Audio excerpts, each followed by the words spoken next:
Hi, my name is Marshall Jones, and I'm a professor of learning, design, and technology at WINTHROP University in Rock Hill, South Carolina in the USA.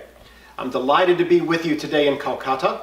I wish I could be with you in Kolkata today. I've enjoyed being at the Global Summit on Education in Dhaka, Bangladesh, and in Hanoi, Vietnam.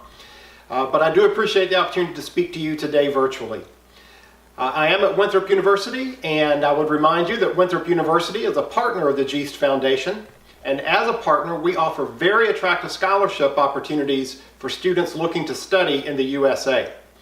You can talk to Mr. Biplab about how to access those opportunities, or feel free to contact me. I would be happy to talk to you by email. Or you can just visit this website. I wanted to talk to you today about technology and teaching and learning. There are many people who advocate the use of technology in teaching and learning because it has benefits to the classroom. I'm one of those people. I think it does have benefits to the classroom. However, technology is not going to solve all the problems in the classroom. Technology is not going to improve test scores all by itself. Technology is only going to improve human learning if it's used effectively by teachers like you. So I wanted to talk to you today a little bit about why we use technology and some different ideas about technology. There are two basic ways that you can use technology in the classroom. One is to learn from the technology. So, much like you're watching this video, you're learning from the technology. Another way is for students to learn with the technology. And that means that students are using the technology to interact with data, to explore ideas, and then to build something or create something. So, if you were making a video, you would be making something that people can learn from, and your students can then show you what they know because they have created this learning product. This isn't a new idea. We've been doing this for a number of years in education.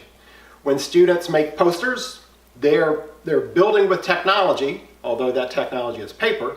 If students build models, they're building with technology to show us what they know. Digital technology can be used in the same way.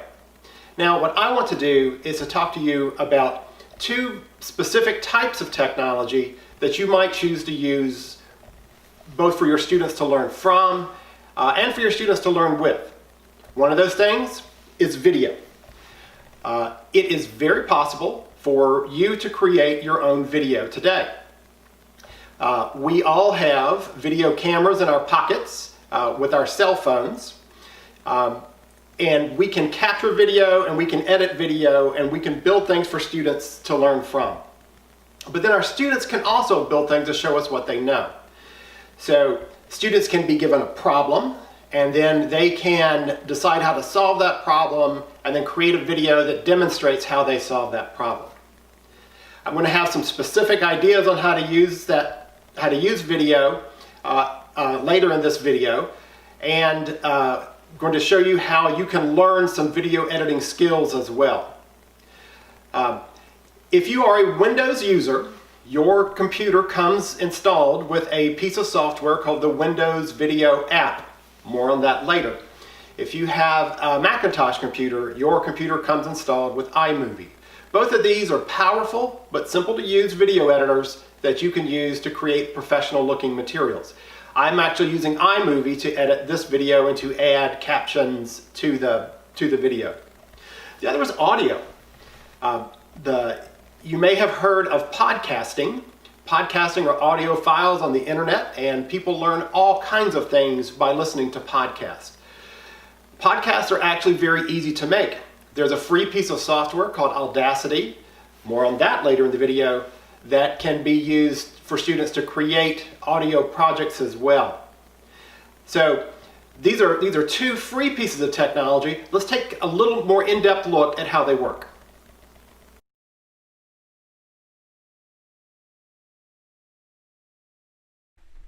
Video is pretty easy. What's hard is getting good light and sound.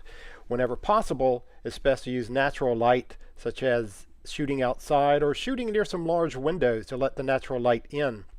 For sound, if you're using your phone, you really want to use an external microphone. Something like an Inexpert lavalier microphone that's pictured here would work quite well. If you're going to shoot video with your phone, you need to make sure that you're holding your phone in landscape mode and not portrait mode. In portrait mode, you're going to get black bars. Black bars are bad. Here, let me show you why.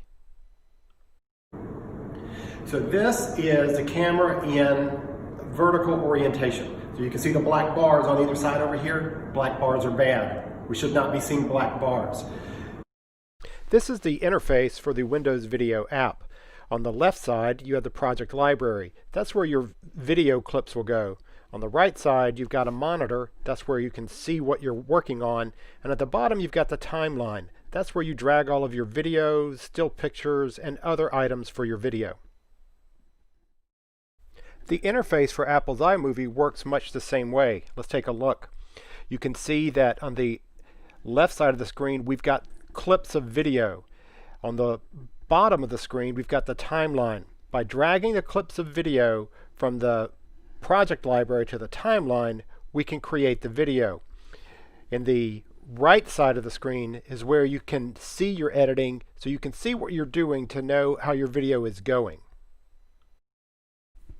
You can always share your work on YouTube. That's where most people share their videos. My work is on my YouTube channel, youtube.com/drjwinthrop. And if you visit that video channel, what you're going to find are some tutorials on the Windows Video app. It's an excellent way to learn how to use the software, and I invite you to use those tutorials.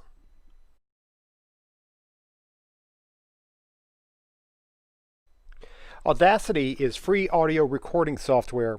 It's available at the link that you see here, or you could just Google Audacity and you'll be able to find a link for it. It's free software and it's very powerful. Let's take a look at the way that it works. Audacity is what we call a multi-track recorder. So in this image, you can see that we have the print of the sound that's showing up as those blue bursts on the sound line. You get that by hitting the record button. But Audacity gives you multiple tracks. So the top track may be your voice and the bottom track may be your music. This is an excellent way to add background music to any project. So in order to share your video, you're going to export it as an MP3 file. The MP3 file is compressed, so it's smaller and easier to share. You can also post it online at places like soundcloud.com. SoundCloud is like YouTube for audio. If your students create audio projects, they can create their own SoundCloud channel, and they can share those files via email, or they can embed them onto web pages. SoundCloud is an excellent place to share digital audio and to discover digital audio projects, from live music to podcasts to so much more. If you'd like to learn more about how to use Audacity, you can visit my YouTube channel for tutorials. Also my personal website, marshallgjones.com. On the Works page, you'll find handouts and all of the videos needed to create Audacity files. It's a very powerful piece of software. I'd encourage you to take a look at it. My students have found Audacity useful for many things. One is they can record music. If you have musicians, it's a great way for them to record and share their music.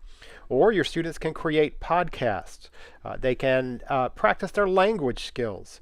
And by making recordings and getting feedback from others on how their English skills are progressing.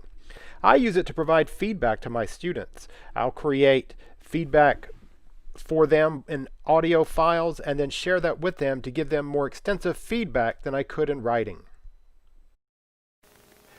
We don't use technology because students like it. We don't use technology because our students have grown up with technology. We use technology to solve problems. Technology is expensive. Technology breaks. Technology can be distracting in a classroom. So if we're going to use it, we have to make sure that it helps us solve specific problems. And that's why we use technology in the classroom. Video and audio are two examples of technology that you might use. There are many more. The internet is full of different websites and tools that you can use. But I'm sharing today with you about audio and video because it has the power to do the two most significant things we can do with technology. One is for students to learn from it, and the other is for students to learn with it. My name is Marshall Jones. I'm a professor of learning, design, and technology at Winthrop University in Rock Hill, South Carolina. Thank you for the opportunity to speak with you today. Good luck to you on the rest of the conference, and enjoy Kolkata.